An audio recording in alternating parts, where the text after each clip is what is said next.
Joj, moje poznavanje seksa je onako poširoko, tata me je spremio kad sam bio mali, dalo mi je najgluplje savete moguće.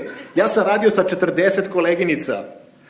Tata, daj neki savet, šta da radim? Tatin savet, koji dan danas nisam shvatio, je samo neka kisne.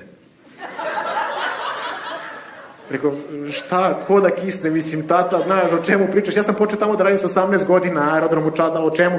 Samo neka kisne. Rekao, može malo opširnije nešto od toga. Prijateljski seks. A rekao, ovo mi već ima smisla. Ali istina je, ja sa 18 godina nisam imao pojma šta je prijateljski seks. Ja sam mislio to je nešto u fazonu kao, kako su tvoji?